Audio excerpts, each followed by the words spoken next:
Bonjour à toutes et à tous, bienvenue dans King Energy. Comment ça va, Fernand?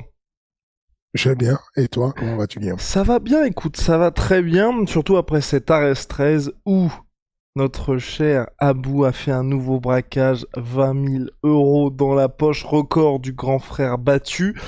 On l'a vu en post-fight interview expliquer en mode bon les gars là on me bloque pour le titre. Ces deux frères, est-ce qu'il y a vraiment quelque chose de spécial avec eux, Fernand, ou est-ce que bon là tu te dis aussi je tiens quelque chose et donc faut aussi les mettre en avant, ou quand tu les vois tous les jours à la salle tu te dis oula je tiens du calibre, je vais pas dire superstar parce qu'il faut pas trop leur mettre la pression, mais il se passe quelque chose. Il se passe quelque chose, c'est le bon mot à dire. Ouais, dans le sens où tous les arrêts, je me dis, c'est là où ça va s'arrêter. Tu vois, tous les arrêts, on leur met quelqu'un d'un peu au-dessus, on se dit, c'est là où ça va s'arrêter.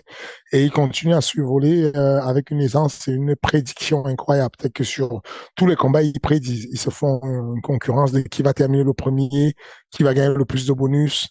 Ce n'est même plus une question de est-ce qu'on va gagner le bonus, c'est euh, enfin, quel bonus on va gagner, de quelle manière on va le gagner. Et quand on est jeune combattant et qu'on a cette attitude-là, ce sont des petits éléments qui disent qu'il y a quelque chose. Maintenant, on a vu des hypes s'arrêter très brutalement, on a vu des choses s'effondrer d'un coup, mais on doit les compter parmi le futur du MMA français. C'est bien, c'est une bonne chose pour plein de petits jeunes qu'on voit un peu partout dans toutes les organisations en France, hein, mais ils sont là-dedans. On doit les compter dessus ouais, je sais pas c'est quoi la limite. À chaque fois, on va essayer de les tester un peu plus, de leur rajouter un peu plus le petit truc qui va les, enfin le petit comment dire les steps qui vont être un peu plus haut, deux escaliers, ensuite on tente trois escaliers, et puis on tente quatre escaliers, et puis si ça échoue, on va revenir sur trois escaliers, mais on tente tout le temps un petit step up, on verra bien où il s'arrête. Et là, mentalement, comment ils sont? Parce que c'est vrai que bah, moi, je suis ravi pour eux, parce que c'est vrai que voir des combattants aussi jeunes dans leur carrière et à leur âge gagner autant à ses débuts, c'est formidable. Mais il y a pas. Est-ce que toi, enfin, il y a un travail aussi de leur dire bon les gars, gardez les pieds sur terre quand même, parce que bah tous les mois, s'ils prennent 10 000, 20 000, ça peut peut-être, tu peux peut-être les perdre en cours de route. Non, je pense que c'est ce qu'on a voulu quand on a créé Arès, c'était ça le but, c'était de dire aux jeunes, on va récompenser ceux qui vont bosser. On va récompenser ceux qui vont prendre des risques. Quand tu es un promoteur sportif, tu prends des risques tous les mois. Et tous les mois, tu te dis, bon, je vais mettre une cagnotte, je vais prendre des risques et tout. Et je vais miser sur des mecs qu'ils combattent et derrière, ils vont gagner. Et ensuite, tu peux faire ce qu'on appelle le win bonus et tout le monde se dit, bon, j'ai gagné gentiment à la décision et donc j'ai mon bonus win. Mais là, on les a poussés dans les retranchements en disant, OK, vous pouvez bien gagner votre vie, déjà en ayant un salaire au-dessus de la moyenne des organisations européennes. Je pense que à part le KSW, il y a pas une organisation qui va payer comme arrêt sur l'Europe. Et, et, et on s'est dit, OK, après ça, si jamais tu prends vraiment des gros risques, on va te récompenser. C'est bien qu'ils soient récompensés dans le sens où euh, et puis, je ne peux pas gérer leur cas, je ne peux pas gérer leur état d'esprit.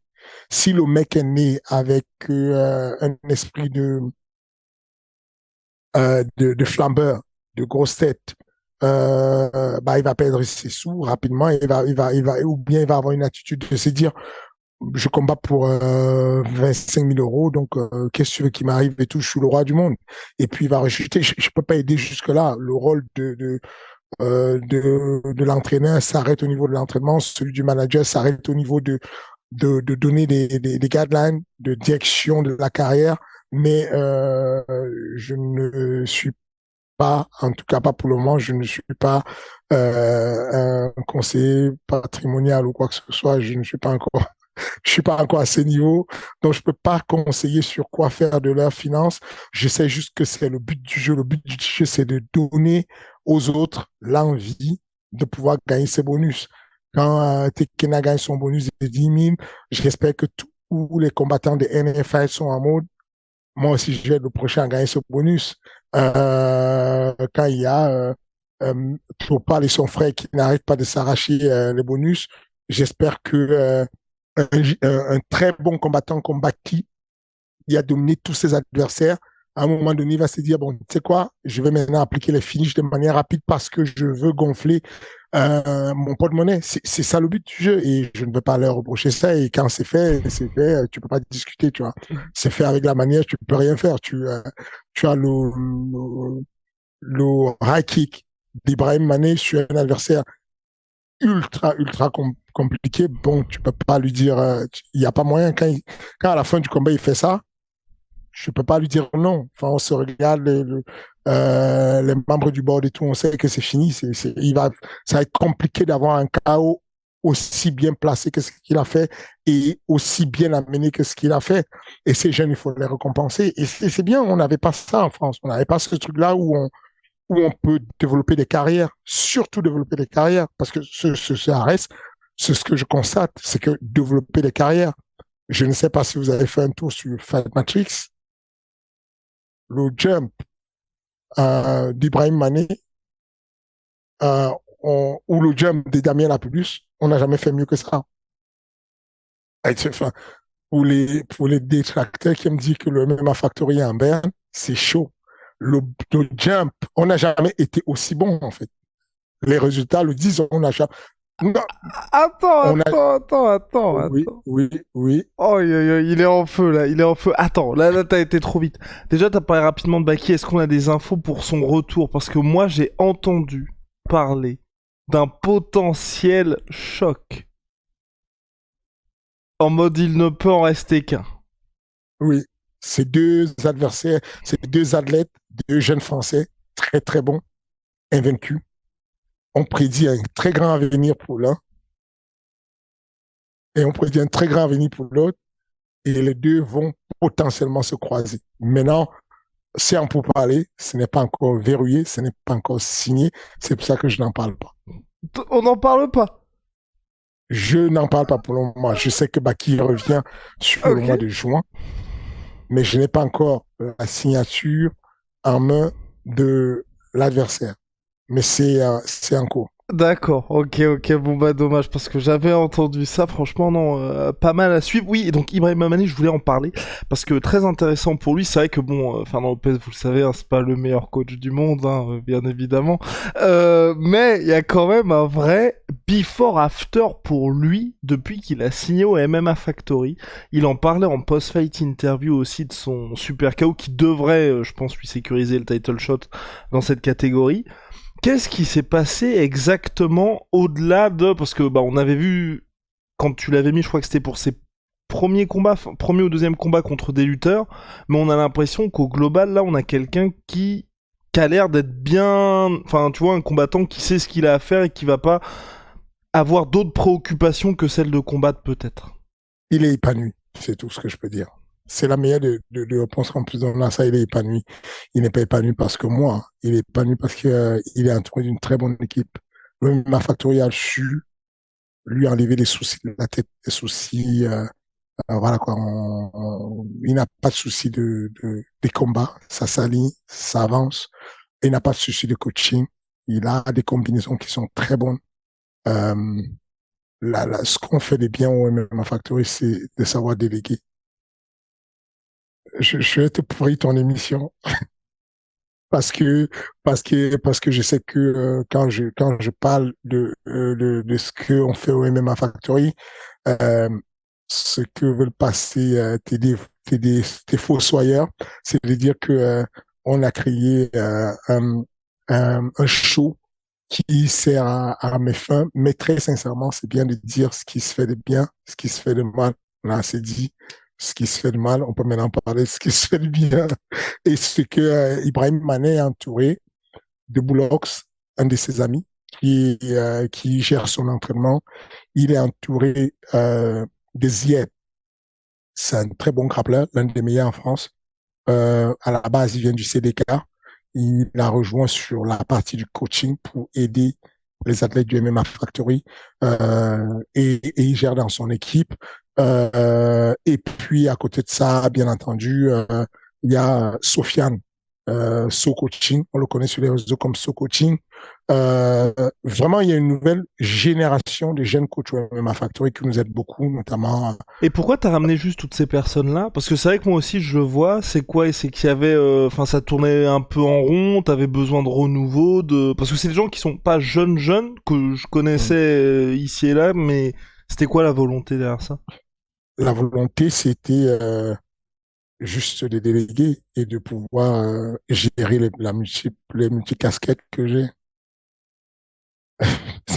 C'est c'est que au bout d'un moment, tu ne peux pas être coach de tout le monde tout le temps. C'est que tu as multi-casquette et en gros, ce que les gars donnent comme conseil, la plupart des gars qui ne connaissent pas, c'est de dire, bon, Fernand, il faut qu'il comprenne, il faut qu'il apprenne à déléguer. Il n'y a pas un mec qui peut avoir autant d'athlètes sur un événement et qui ne les coach pas sur l'événement pour pouvoir faire ça. Il faut que tu délègues et que tu donnes certes des directions. Quand je reçois un gars comme Ibrahim Mané, mon rôle, c'est de discuter avec lui les potentiels coachs qui peuvent aller avec lui, de conseiller les coachs. J'ai des réunions avec les coachs, que ce soit Sofiane, que ce soit Zied, que ce soit machin, on voit les directions qu'on va prendre pour Ibrahim, on voit comment on a envie de l'entraîner, on met les choses en place. Euh, et puis, sur le récent camp, j'ai quasiment rien fait avec Ibrahim, mais rien du tout. Le combat précédent, qui était celui où il a affronté le Suisse qui était très bon au sol, euh, j'étais très content parce qu'il appliquait à la perfection le protocole de sol, de relever, d'éviter la lutte et tout. Pour le coup, c'est bien de savoir qu'on peut faire ça, on a déjà fait ça. On sait battre des mecs qui sont des très bons lutteurs, éviter qu'ils nous amènent au sol, gérer tout ça. On l'a fait même au haut niveau, hein. Tu es au courant ou pas? That's enough, that's enough. Vas-y, vas-y, Non, vas-y. it's not enough. Vas-y, vas-y, It's vas-y. not enough. Vas-y. Est-ce qu'on est d'accord que le plus grand lutteur aujourd'hui à l'UFC, tu dis c'est qui, toi? Je dirais Islam Makhachev. Non. Chez les Ou... poids lourds. Ah, Chez chez les les poids poids lourds. lourds. Oh, ouais, ok, je vois Curtis Blades contre Francis, Volume volume un et 2. 2. Volume 1, Non, et puis même, j'en parlais avec Ross, même, Cain Velasquez avec l'Upercut. c'est ça. Volume un et 2, c'était 100% MMA Factory. C'était 100%. Pas 100% MMA Factory. Et vraiment, action personnelle du MMA Factory. Et on a su apprendre aux gars à combattre contre des gens qui étaient des purs lutteurs, des très bons lutteurs. On les a vaincus. On a échoué là, mais on va retravailler dessus. On va avancer dessus. Tout ça pour dire que je reviens sur Ibrahim Mané. Ibrahim Mané affronte le gars suisse et tout. Et donc, on fait une stratégie incroyable avec Ibrahim. Je suis avec ses collègues, avec Zied qui va aider, avec, comment dire, Boulos qui va aider. Je suis aux commandes. Je l'aide beaucoup sur les pados, sur la stratégie, sur tout le reste. Et il fait un très bon combat. Un très bon combat. Et là, il revient, il a un gros morceau. Honnêtement, pour ce morceau-là, je n'étais pas chaud. J'étais vraiment pas chaud parce que je le connais parfaitement, l'italien. Euh, et Damiani, il est très, très solide, très solide. D'ailleurs, on voit que le classement a ramené tout de suite Ibrahim Mané à la seconde place en France. Ibrahim Mané n'était même pas dans le top 15 français quand il a entré au MMA Factory. Il est aujourd'hui deuxième dans le classement français chez les welterweight. Après, après Michael Lebou. Mais, Ce mais, qui, va- ce qui, mais ce du qui est coup, juste fantastique. quelle est la limite pour lui? Et puis il était un petit peu dans l'embarras, mine de rien, en conférence d'après-combat, parce qu'il était bon. Là, va falloir prendre la ceinture, mais c'est des partenaires d'entraînement ou des gars avec lesquels je partage le même management. Non, il donne l'impression qu'il est embarrassé, mais je sais qu'il est très... non, il est compétiteur, il est ambitieux, dans la bienveillance. C'est une belle personne. Je lui ai envoyé un message le lendemain du combat en lui disant, Ibrahim, tu es une belle personne à l'extérieur et à l'intérieur. T'es beau à voir combattre, t'es très stylé, t'es une belle personne dans tes habitudes, tu t'habilles bien, tu es stylé, beau gosse, et en plus, tu es une belle personne à l'intérieur. Et je le pense vraiment. Je pense que euh, cette, cette, euh, cette énergie qui met autour de lui, qui est toujours bon enfant, beau gosse, gentil, très cool, fait qu'il est une belle personne intérieure, extérieure, il ne trahit pas, il est là, il est, voilà. Ça fait de lui il suffit que tu lui mettes un écosystème où il est bien autour, il est refait. Il n'a aucun souci, il est refait. Et c'est ça qui rayonne. Je pense que je ne sais pas encore c'est quoi ses limites. Honnêtement, je vais être sincère. J'ai cru que sa limite, c'était Damiani. J'ai cru qu'il avait fait euh, une, euh, une défaite à la décision et que derrière, il allait réapprendre et remonter de niveau. Et c'est juste fabuleux ce qu'il a fait. J'ai kiffé son attitude, la manière de combattre et cette préparation. Ce n'était pas un hasard, cette préparation de high kick. Je l'ai tellement vu piéger, faire ce truc-là aux entraînements. Je l'ai tellement vu le faire que quand ça arrive, je suis en mode, je savais qu'il va le faire. Je savais qu'il va le faire. Et c'est fantastique, c'est bien. Et concernant Monsieur Damien Lapillus, ça y est, il a un titre ARS Fighting Championship, celui des Featherweight. Quelle est la suite pour lui? Est-ce que là, mine de rien, Damien qui a toujours... Enfin, bon, l'UFC, ça fait un moment que c'est pas une priorité, ça peut arriver, mais là, mine de rien, aujourd'hui, avec la série de victoires qu'il a, avec la nouvelle, on va dire, notoriété qu'il a pu acquérir ces derniers temps, ça commence à devenir quelque chose de sérieux. Est-ce que toi, t'as eu des coups de téléphone de l'UFC? Est-ce que... Parce qu'il a dit qu'il y avait pas mal de discussions potentielles, peut-être une montée pour un nouveau Chem d'Ares. Qu'est-ce qui se passe aujourd'hui? Bah, honnêtement, je le trouve très courageux, je le trouve bien dans sa lancée. Et il faut le dire, hein, c'est Damien a mangé du pain noir, comme on dit. Il a passé une période très, très difficile dans sa vie où il avait des victoires, des défaites, des victoires, des défaites. Mais dans cette catégorie de 66 kilos, il avait déjà été champion du Obama. Et donc aujourd'hui, il a pris un gros challenge, un vétéran de l'UFC, et il est allé chercher sa victoire et il l'a eu avec la manière. Donc bien entendu, il y a déjà eu un coup de fil avec l'UFC, il n'y a rien de concluant, il n'y a rien de, il y a rien d'écrit, il y a des promesses verbales. On va voir ce que ça va donner. Mais Damien, ce qui m'impressionne, c'est sa volonté à pouvoir assurer le coup et pouvoir terminer bien sa carrière. En gros, Damien, il est en mode, je ne vais pas m'asseoir en attendant l'UFC. Je veux remonter à 70 le mois prochain. Je vais faire le titre à 70. Donc, du coup, on s'est mis d'accord qu'il passait faire le titre à 70 sur le 11 mai. Le 11 mai, il va attaquer le titre de 70 kilos. On ne sait pas encore avec qui, mais il veut le titre de 70 kilos. Voilà, il veut faire un doublé. Ok. C'est une bonne chose de savoir reconnaître quand tu as le vent en poupe. En ce moment, il a le vent en poupe. C'est une bonne chose pour lui. Il a la vista, il a le coudé, il est à l'aise. Ça peut être une bonne chose pour lui d'enfoncer le clou définitivement et de ne laisser aucun choix à l'organisation, à la grande organisation, s'il veut passer de l'autre côté. Tant mieux pour lui. Il a fait un boulot incroyable. C'est rarement qu'on a euh, dans deux catégories différentes à la même temporalité, à la même période, deux frères à la tête. Taylor la plus c'est numéro un de Bantamweight sur Fight Matrix. Damien la plus c'est numéro un de Featherweight sur Fight Matrix. On n'a pas encore eu ça en France. C'est très rare dans le monde. C'est une bonne chose. Ça peut jouer toujours en sa faveur avec du double impact. Mais en tout cas, ça vient encore témoigner de l'état de santé du MMA Factory quand même.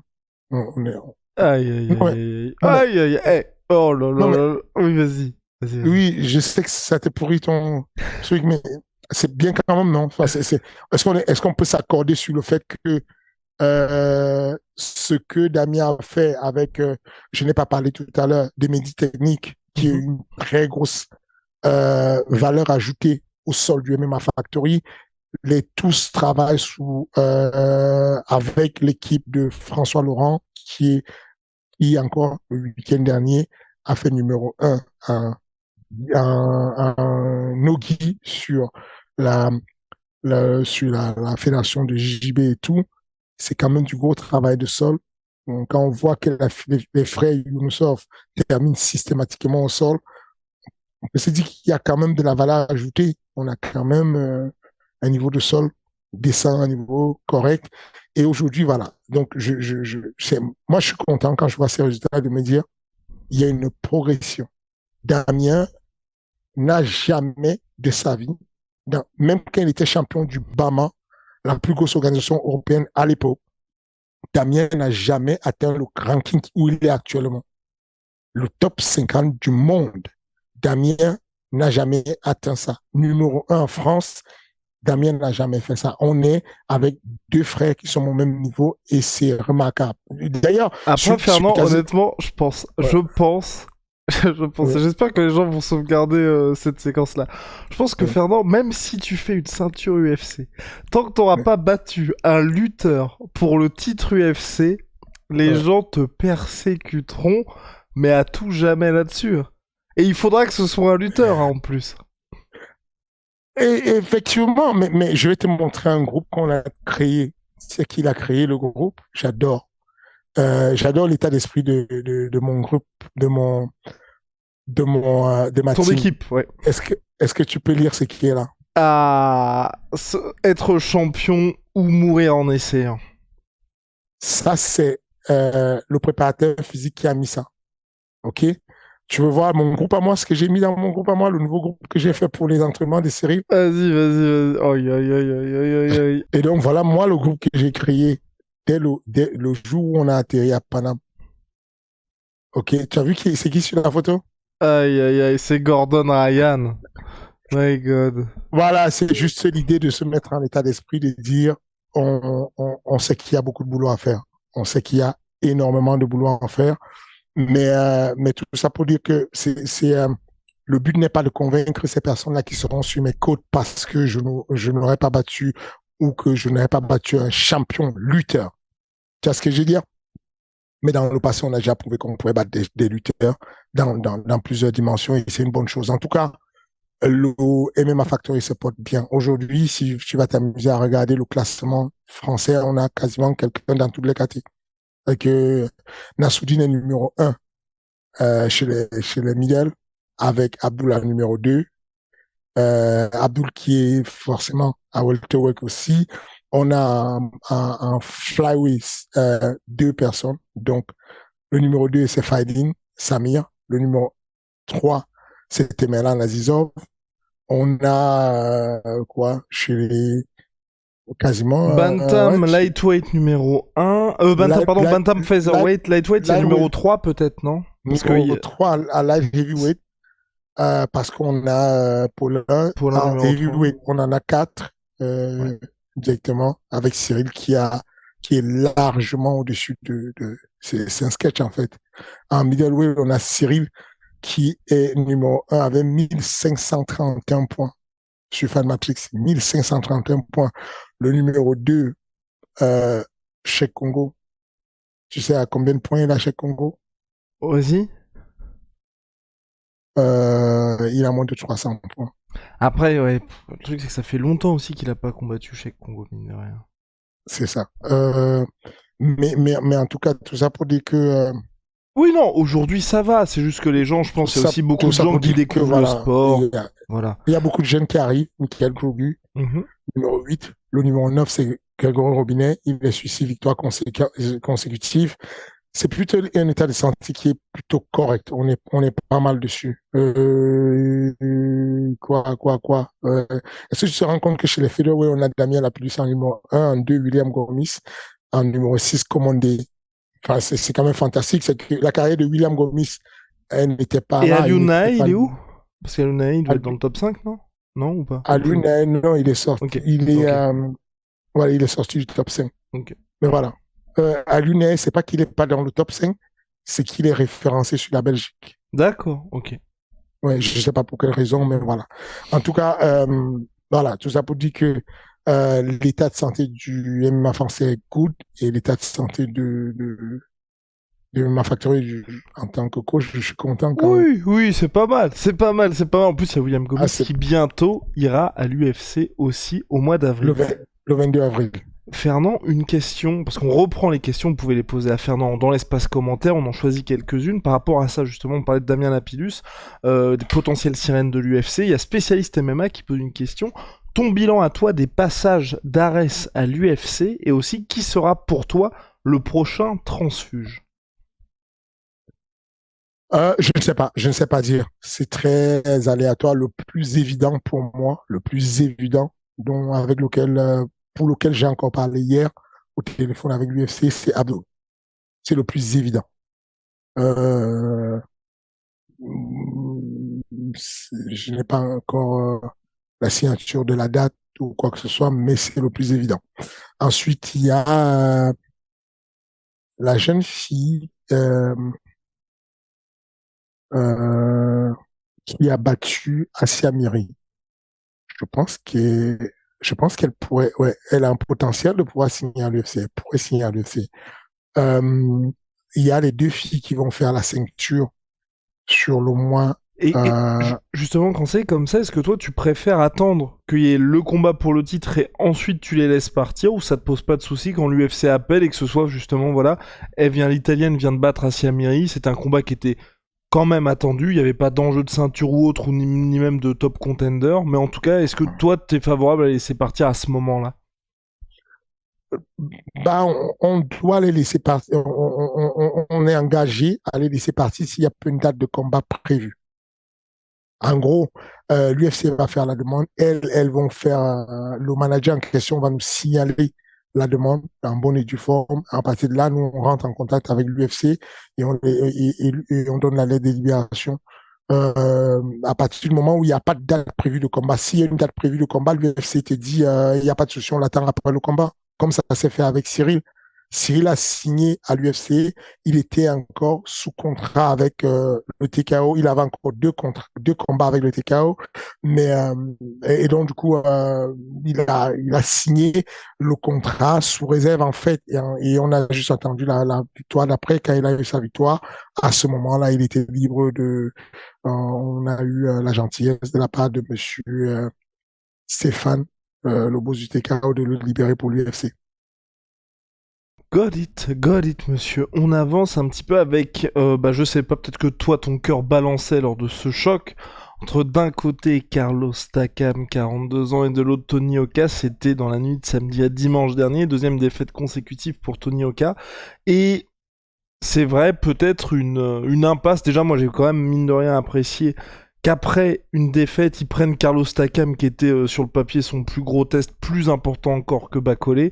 Malheureusement, Paris perdu. Qu'est-ce que tu ferais toi? Et pour la boxe, qu'est-ce que ça veut dire aussi? Bah, la boxe, c'est relou, en fait. La boxe, une victoire est super importante. C'est pas comme un MMA. Tu perds en boxe, tu as l'impression que tu as tout perdu, quoi. Tu as perdu ta vie. Euh, mais, euh, mais je le trouve brave, Tony. J'aime beaucoup. J'aime beaucoup euh, sa manière de boxer. Et puis, comme je te dis encore, euh, ceux qui sont vrais, ceux qui ont connu vraiment le combat, ceux qui sont spectateurs du combat savent que c'est difficile et qu'on n'a jamais de garantie derrière. On voit tous ces athlètes-là à un moment donné, même si Tony Yoka est jeune, il a fait une longue carrière amateur, ça commence à être fatigant. Euh, et puis, euh, et puis bon voilà, tu tentes toujours d'aller chercher ce qui peut te faire grandir. Et quand tu vas chercher ce qui va te faire grandir, ça veut dire que c'est au-dessus de toi d'un peu. Et si tu échoues, bon, tu échoues. Mais si tu réussis à le battre, bah, tu montes sérieusement. Le gars, il était là, tu le bats, tu montes. Tu échoues, bah, tu restes là en dessous. Si tu veux, oui, il a échoué face à Carlos Takam, mais bon, voilà, Carlos Takam, c'est un morceau. Hein. C'est très solide, très épais, bon boxeur. Il avait des combinaisons parfaites avec une, deux, il passe au foie, ensuite il remonte en cheminée, des uppercuts qui remontaient chaque fois. Euh, ouais, avec des, même quand il décidait d'aller juste à mode overhand, c'était, même quand il savait qu'il y avait la garde, il frappait dans la garde et tout, de manière très lourde et tout. Euh, qu'est-ce que tu veux que je te dise? Je trouve que ça a été un beau combat, un combat très divertissant. Je suis désolé pour Tony. J'espère qu'il va remonter la pente. Je suis très content pour Carlos Takam, qui mine de rien, c'est du vert ou jaune.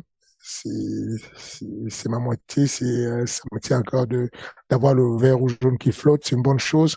Mais voilà, j'ai vraiment de la sympathie pour Carlos Saka, mais j'ai de l'empathie pour tous ces mecs qui se retrouvent en situation délicate, en situation difficile de leur carrière. J'ai beaucoup de sensibilité et d'empathie pour ces gens-là. Parce que le sport n'est pas fait que des winners. Il y a des matchs où tu vas perdre le combat et c'est serait bien qu'on ait de l'attention vis-à-vis des personnes là qui ont toujours gagné, qui ont souvent gagné et qui à un moment donné perdent. Il faut se rappeler de ce que Tony Yoka a fait avec avec la mère de son enfant, Estelle, ce qu'ils ont fait, le couple en or, le niveau de joie qu'ils ont apporté à la France à un moment donné, le niveau de visibilité qu'ils ont apporté à la boxe française. Faut pas oublier tout ça. Et aujourd'hui, bon, voilà, c'est compliqué, ils passent des phases difficiles et encore, je me méfie beaucoup de pouvoir donner des raisons, des motifs de l'échec, du fait c'est très complexe.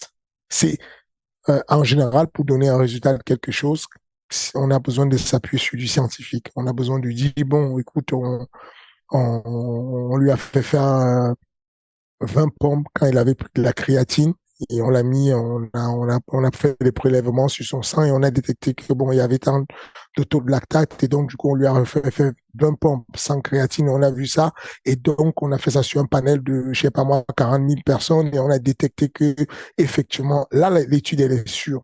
Mais aller juste sur Internet et blablater sur les défaites des gens, les victoires des gens, les défaites des gens, oh, on est sûr de rien, on ne sait jamais ce qui se passe. On sait juste que c'est une compétition et que Carlos Takam, comme il le dit lui-même, il a beaucoup bossé, il a durement bossé d'un côté pour aller chercher la victoire. Tony, il a beaucoup bossé de l'autre côté pour chercher la victoire. Bah, il y a un qui est tombé court, quoi, qui a échoué. Et puis c'est pour cette fois-ci, et puis peut-être une autre fois, il gagnera et puis on avance. Ouais, mais je sais pas, moi je trouve ça dommage pour le sport au global. Je suis triste pour Tony Oka, mais c'est vrai que pour la boxe, toi qui es ami, enfin proche d'un dirigeant de la, enfin d'ancien dirigeant de la fédération, je trouve que c'est dommage parce qu'on se dit qu'il y avait quelque chose à faire et que là même de se dire que Souleymane Sissoko, qui est toujours invaincu chez les professionnels, quand il boxe en France, il y a pas, tu vois, une vraie ferveur populaire à laquelle on pourrait s'attendre. J'ai du mal à comprendre pourquoi. Alors que quand il y a Tyson Fury, quand il y a Anthony Joshua outre-Atlantique ou même les Floyd Mayweather Canelo, bah les Français, j'ai l'impression qu'ils regardent quand même ces combats-là, tu vois. Ah, je pense qu'on n'était pas loin avec Tony Yoka de basculer à quelque chose. Il aurait fallu, sur son avant-dernier combat, de regagner encore. Et puis, ça serait monté. Les fans sont très dépendants de la victoire. Tu vois le cas de Cyril. Cyril a fait une très belle performance à Paris. Euh, et on a vu comment il y a eu l'effervescence, on a vu comment il y a eu un suivi. Imagine Cyril avait gagné contre John Jones. T'imagines un peu la dimension du truc, comment ces fans-là auraient encore plus adhéré parce que du coup, ils suivent un feuilleton qui est souvent avec un happy end. Bon, voilà. Tony Yoka n'a pas eu beaucoup de chance dans ses enchaînements, dans sa manière il n'a pas eu beaucoup de chance et voilà, ça arrive que tu sois un bon combattant, mais que tu n'aies pas de succès à la fin. Il y a un petit manque de succès qui lui a manqué. Là, voilà quoi. Mais tu peux pas comprendre pourquoi d'habitude il se déplace, il met des jabs, il met de la distance, il met des poids arrière de loin. Cette fois-ci, il a choisi cette stratégie-là de moins bouger, de rester face à lui et peut-être il y a des choses que son camp d'entraînement sait, que ses coachs savent qu'on ne sait pas. Et vraiment, je ne peux que te dire que je ne peux, je ne sais pas. Je ne peux Hmm. pas te dire, je vais pas inventer des mensonges. Je sais juste que Sissoko est beaucoup aimé par les Français. Il faudrait qu'il ait un ou deux combats qui réunissent les Français, où les Français attendent que tout bascule complètement et qu'ils deviennent extrêmement mainstream. Mais sauf que ce genre de combats sont souvent accompagnés de gros combattants extrêmement dangereux. Donc, il y a le revers de la médaille. Tu veux aller mainstream, tu veux aller prendre Tu veux mâcher un bout de viande et tu vas avaler un bout de viande très gros, mais tu n'arrives pas à le mâcher et finalement il t'étouffe et tu meurs.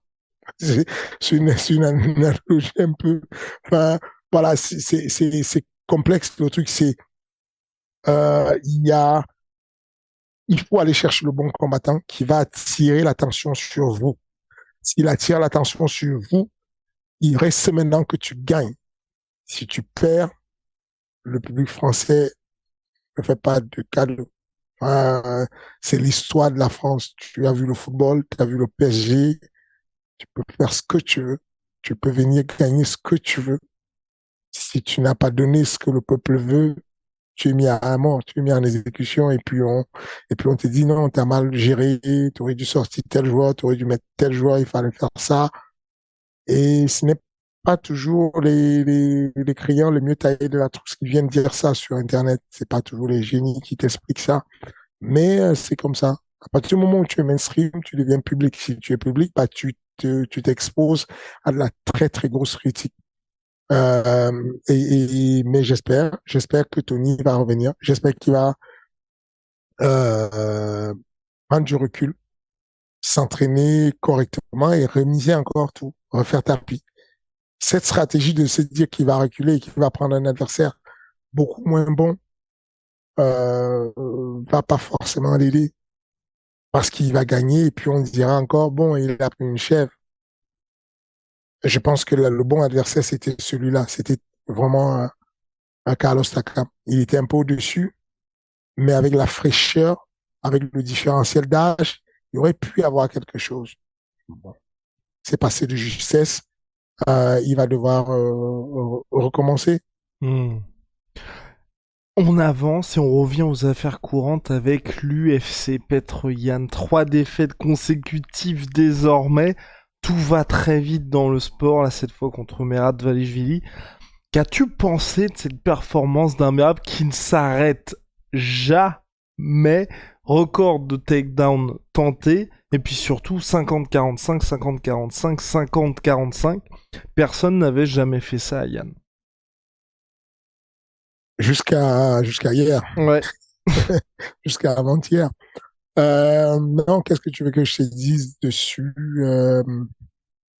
J'ai trouvé Merab très impressionnant. Pas tant par son cardio, hein. C'est plus ce qu'il faisait parce que quand tu vois qu'il y a 49 tentatives de takedown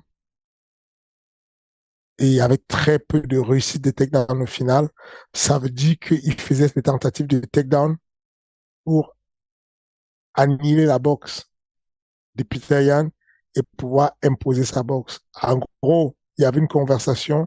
À chaque fois que Peter Yan voulait prendre la parole, il y a l'autre qui inventait quelque chose pour lui couper la parole et il remettait des mots dessus. Il coupait la parole, il remettait des mots. Et donc, du coup, Pierre Yann n'a pas vu le combat passer finalement parce que tu es occupé à défendre la lutte. Mais la lutte, en réalité, elle n'est même pas là pour de vrai. À vrai de vrai. Et il y a eu de la domination et du contrôle de la lutte, certes. Hein, je dis juste que quand tu vois le nombre de tentatives, je pense que c'est un record battu à vie. C'est que je ne sais pas comment on fait pour faire autant de tentatives de takedown quand on sait combien coûte un takedown, une vraie tentative de takedown, si elle est véritable avec un vrai engagement, une vraie contraction musculaire, elle coûte beaucoup d'énergie. C'est vraiment classé parmi les mouvements les plus chauds sur l'activité physique du MMA. C'est le moment où on le fait avec absence d'oxygène et absence de... C'est vraiment, je me contracte, j'arrache, je bloque la respiration. Et donc, s'il y a absence d'oxygène, pendant longtemps, il y a présence de sous-produits qui vont venir annihiler et retarder en fait la contraction musculaire.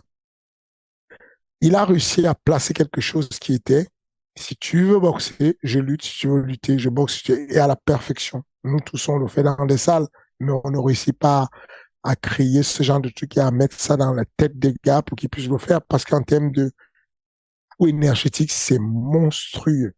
Il faut avoir un mental de malade mental pour se dire, si jamais le gars accélère et que je suis en deck d'oxygène parce que j'ai tenté 10 amener au sol, qu'est-ce que je deviens? Et il n'en a rien à secouer. Il avance comme un rouleau compresseur et il s'est mis à toucher. Ça veut dire qu'au final, en termes de volume, Peter Yan se trouvait débordé par des coups parce que l'autre lui mettait tout le temps des menaces de lutte. La lutte était omniprésente et à la fois pas concrète. En réalité, il n'y a pas eu grosse lutte en mode Khabib. Il y a eu des actions de lutte, donc ce qu'on appelle la préaction, l'opportunité, l'action, mais sans la finalisation de la lutte. Il y avait tout le temps le début de la lutte et on s'arrêtait à un moment donné, il n'y avait pas souvent de finalisation de la lutte. Et puis, quelque temps, il mettait des vraies finalisations et des vrais amenés au sol pour marquer le coup et pour dominer beaucoup plus longtemps. Je trouve ça fantastique. C'était très bien ce qu'il a fait. Merab, c'est un combattant que j'aime beaucoup. Je trouve dommage qu'il ne puisse pas ou ne veuille pas combattre Salim. Je trouve vraiment ça dommage. Parce que le mec nettoie tout le monde et fait du passage à Joe. Aljamain Sterling n'a rien à faire. En gros, il passe dessus, il nettoie tout et il dit tout le temps, je vais combattre tout le monde sauf Aljamain Sterling. Je vais combattre tout le monde. Je vais changer de catégorie s'il faut, mais je n'affronterai jamais. Ah, c'est fatigant. À un moment donné, tu as envie de lui dire, tu veux pas qu'on s'arrête un peu l'amitié, qu'on combatte un peu, ensuite on redémarre l'amitié. Tu veux pas qu'on ait ce beau match-là? Le gars est champion, tu es champion. Enfin, voilà, ça me gêne un peu. Mais c'est une très belle team. Longo, il fait un très bon job. Euh, ils sont bons, ils sont bons. Ils ont fait, c'était un festival. Et tu Son penses, surnom machine, son surnom machine.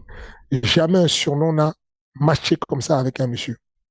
tu penses que ça va donner quoi à la fin des fins? Parce qu'au mois de mai, il y a Henry Cejudo qui revient. Là, on a en gros Sean O'Malley qui est classé numéro 1, contender numéro 1, que c'est le seul striker dans dans ce quatuor là. Toi, tu penses que qui va sortir vainqueur là? Entre Bah de tout qui, ça, parce qu'en gros, il y a Cerudo Sterling qui arrive. Je pense que si Cerudo s'impose, à mon avis, ils feront peut-être soit Cerudo Sean O'Malley, soit Cerudo contre Merab. je pense que ce que Meram nous a montré m'inquiète pour Cejudo. Et pourtant, Cejudo, on est d'accord, c'est un tueur. Attends, donc tu C'est penses un que tueur. Cerudo va gagner contre Sterling? Oui. Ok, ok. Oh. Parce que, c'est la ligne où il est très dangereux, c'est son sol. Cejudo gère. Il a commencé à, enfin, il a une très grosse expérience. Le niveau de sol qu'ils ont tous les deux, il y a un sol je suis très bon au sol pur, je suis très bon. Et il y a le sol j'ai un certain âge, je suis posé, j'ai compris les principes mécaniques, je peux bloquer le sol. Je pense que c'est Rougeau est capable de marquer beaucoup d'amener au sol, bloquer les frappes, jouer un peu le grand impact et gagner à la décision. Il a un niveau de sol mature quand Céline a un niveau de sol euh, créatif, encore frais, encore jeune, créatif avec de l'action, mais il y a un qui va bloquer et celui qui bloque a moins de boulot à faire que celui qui ne bloque, qui attaque. C'est pour ça que je pense que Cejudo va probablement gagner. Et ensuite, je pense que Merab, s'il continue à faire ce qu'il fait, il va noyer Cejudo. Et Ok, ensuite, ok. il ne pourra plus que changer de catégorie. Ok. Wow. D'accord. Et Sean O'Malley, lui. Sean O'Malley, je le trouve très bon, mais le niveau de lutte des gens dont on vient de Ouais, parler, c'est un autre niveau. c'est Enfin, ça. là, on a une dimension de lutte énervée. Hmm. Ouais. Yes. À suivre du coup pour cette catégorie-là. Et on va terminer avec l'UFC 286. Ça se passe ce week-end, trilogie Leon Edwards contre Kamaru Usman. Vous vous souvenez tous de ce qui s'est passé l'année dernière. On était à Salt Lake City dans l'Utah. Kamaru Usman était tranquillement en train de défendre sa ceinture, de se rapprocher de l'égalisation du record de victoires d'Anderson Silva avec 16 victoires consécutives à l'UFC. Et boum, il reste une minute du combat. Il se fait mettre KO, cueillir par un head kick depuis entrer dans la légende par Leon Edwards. Depuis, bah, j'ai l'impression que les gens sont beaucoup plus partagés quant à la revanche. Fernand, qu'est-ce qui va se passer à l'Auto Arena? Est-ce qu'on va avoir un Unstill ou un End New? Agnew, Agnew. C'est compliqué. C'est pas un match facile. Moi, je suis pas de ceux qui disent enfin, les narrations sont toujours dans l'excès à chaque fois. C'est un mot de c'était juste un upset. Ousmane Camara a dominé tout le combat. Non, Camara Ousmane n'a pas dominé tout le combat. Non. Enfin, le premier round a été complètement mené. Et en lutte, Léon Sédoire est arrivé. Comme quoi, il n'y a pas que Srigan qui se fait dominer en lutte. Non, mais, est-ce que tu peux me faire le plaisir de découper le bout de la vidéo et tu le masques comme tu veux pour pas que les bots puissent le retrouver. Le bout de la vidéo du contrôle, le bras arrière de Kamara Ousmane. Ensuite, le changement de niveau, la prise de la ceinture, la prise du dos, la menée au sol, la montée, la prise du dos encore. C'est incroyable, venu de la part de Léon Sédoa. C'est magique quand même. Ça me rassure et je me dis, mon gars, Cyril, il n'est pas si merdique que ça. S'il est capable de faire des erreurs, je comprends que Ousmane puisse, si Elson est capable de faire des erreurs, je comprends que ça peut nous arriver et qu'on a peut-être un jour l'opportunité de pouvoir rectifier le tir si on s'entraîne correctement. Mais en tout cas, le premier round était complètement dominé par Léon Sédois. Le deuxième round était équilibré. Ensuite, ça se déroule complètement dans le sens de Ousmane, avec une domination totale sur les contrôles. Est-ce qu'on est d'accord pour dire ça? Donc, Nous si sommes tu veux, d'accord. je sais qu'il y a eu cette domination, mais je ne sais pas comment il va faire pour inverser ça. Quand, euh, quand Ousmane va revenir avec le cardio d'elevation, parce que ça, c'est un truc qu'on oublie, c'est que Ousmane Camara s'entraîne chez Elevation et que l'altitude là-bas fait que les mecs s'entraînent tous les jours dans des conditions où il y a où ils sont en apoxie, donc avec une absence, de l'oxygène, de la peau en oxygène amoindri. Et donc, quand ils redescendent au niveau de la mer, ils ont plus de cardio que tout le reste. Mais est-ce Et que je pense, l'inverse est vrai aussi? Dans le sens où, du c'est-à-dire, coup, pour Léon Edwards, quand il était à Salt Lake City, il bénéficiait. Enfin, Cam Ousmane avait l'habitude d'être en altitude, donc ça lui a bénéficié. Contrairement à Edwards qui s'entraîne à Birmingham, je crois. c'est ça, c'est vrai. C'est vrai que du coup, lui, il s'est retrouvé à un mot de... C'était compliqué de s'adapter, de respirer, même quand tu essaies de t'adapter à ça, je sais on avait déjà combattu une fois, c'était Ouais, dans avec le... Francis, non? Ouais, À Denver, ouais, ouais. c'est ça. Et on avait Contre fait... Hamilton, je crois, Anthony. Ouais. c'est ça. Et on avait fait quoi? On avait loué des appareils qui te mettent en apoxie, en gros, avec un masque et un tube qui raréfie l'oxygène pour faire des entraînements de Francis afin qu'on soit calibré à peu près à l'altitude du lieu où on allait. Mais quoi qu'il en soit, je pense que Léon Silva aura une meilleure adaptation que celle qu'il a eue sur le combat, d'autant plus qu'il est champion et donc il va arriver avec une certaine confiance, une confiance de son sol, de sa lutte, de sa défense. C'est ça aussi, ça joue. Ça joue beaucoup d'avoir la confiance et le mental de se dire, j'ai déjà bloqué ce mec une fois, je l'ai déjà amené au sol, je peux le refaire. Même si je ne l'amène pas au sol, je peux le boxer librement, laisser partir mes bras, laisser partir mes jambes. Il fait attention à ma jambe, il a peur du high kick, il a peur de mes genoux. Je vais libérer les bras complètement et peut-être je vais faire quelque chose, ça peut jouer. Mais j'ai toujours l'impression, quoi que je pense, que Ousmane va gagner. Je ne sais pas pourquoi il m'est rentré dans le cerveau comme ça. J'ai l'impression qu'il est tellement dominant que je ne sais pas Qui va venir avec la même approche aussi, tu penses que lors de la revanche, enfin, qu'est-ce qu'il va faire? Tu penses qu'il va faire quelque chose de différent aussi? Non, j'ai l'impression qu'il va revenir à Shimaev.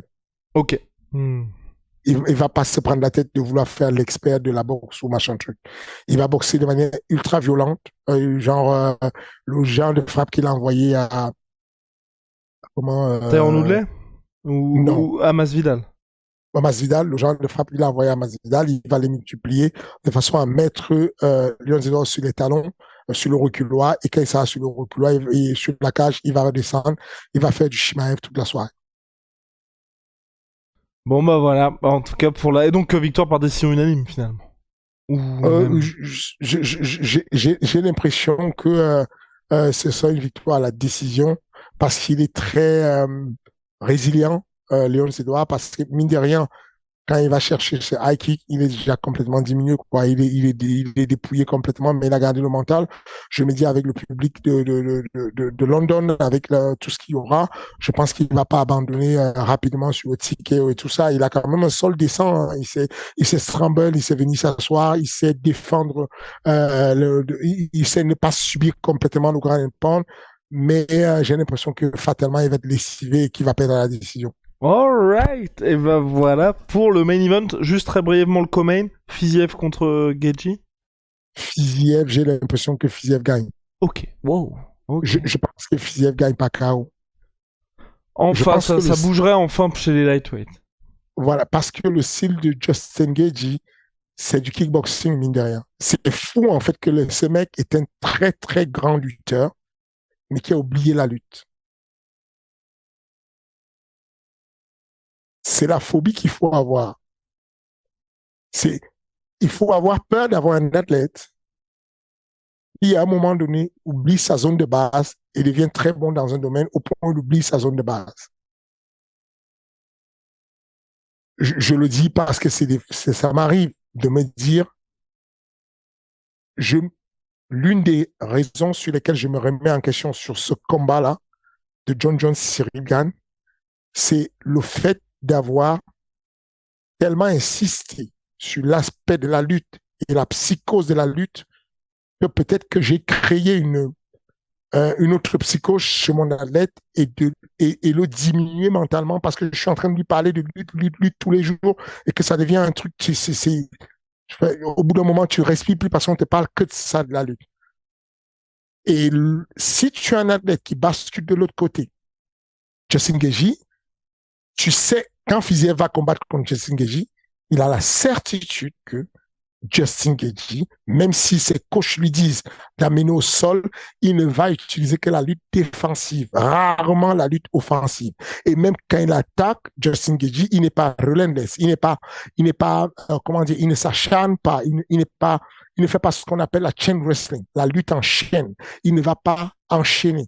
Il va tenter une amener au sol. Si ça tombe, ça tombe. Si ça ne tombe pas, il revient debout et il met ses gros low kicks. Sauf que comment tu vas aller jouer les low kicks avec Fiziev? Il va faire un pas de retrait, il va revenir vers toi et il va te démolir le corps avec ses crochets, body, head. Il met, je pense que c'est probablement l'un des mecs à l'UFC qui a le meilleur frappe au corps. Et quand il va revenir et qu'il va insister sur le corps de Justin Gaethje,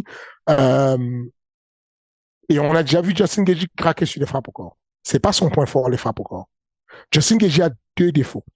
Les low kicks, il les prend pas mal, les frappes au corps, il les prend pas mal. Donc, il est possible que sur son style qui va amener Justin Gaethje, au début, il va vouloir faire comme le coach va lui dire. Trevor Whitman a vraiment la volonté de gagner ce match. Il faut qu'il le gagne, il faut qu'il remonte la pente. C'est très difficile. Il passe un sale moment, Trevor. C'est très difficile, tu vois. D'ailleurs, c'est chaud pour lui quand même. Hein. Enfin, je vois, c'est chaud.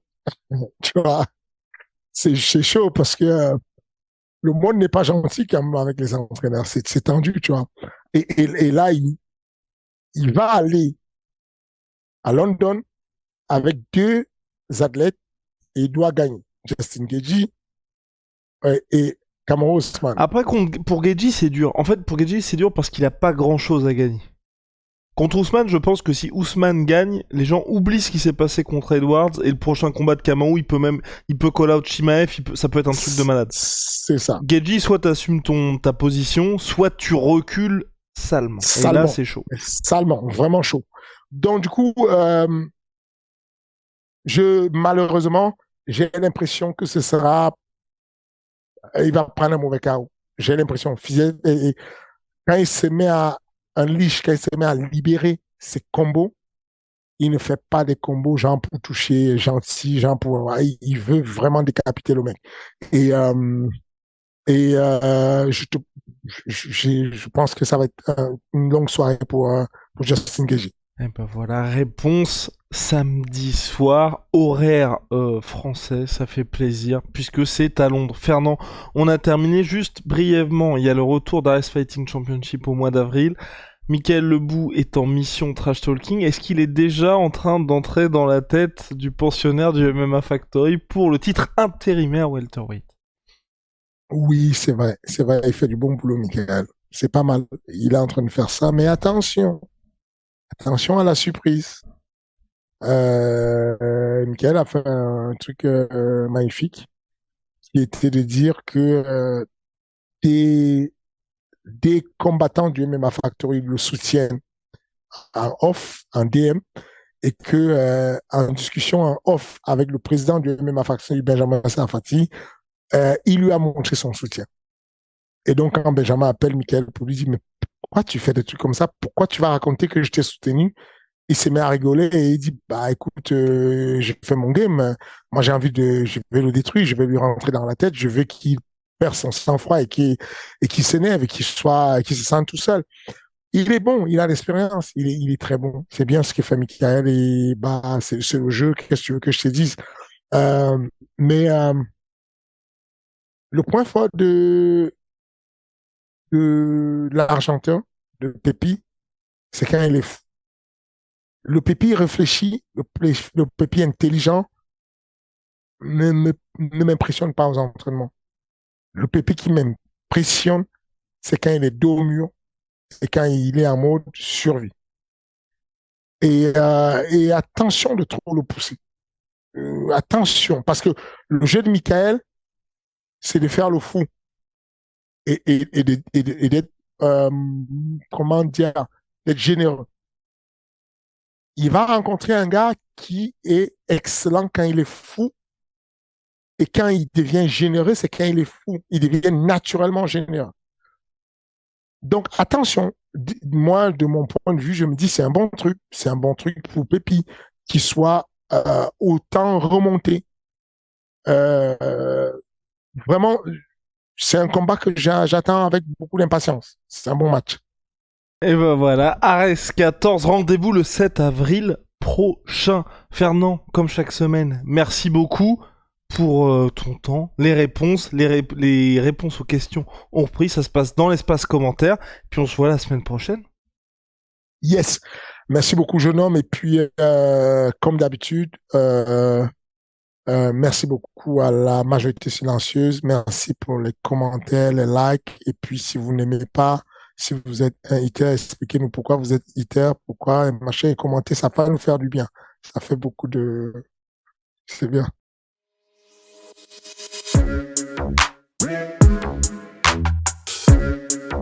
Yeah.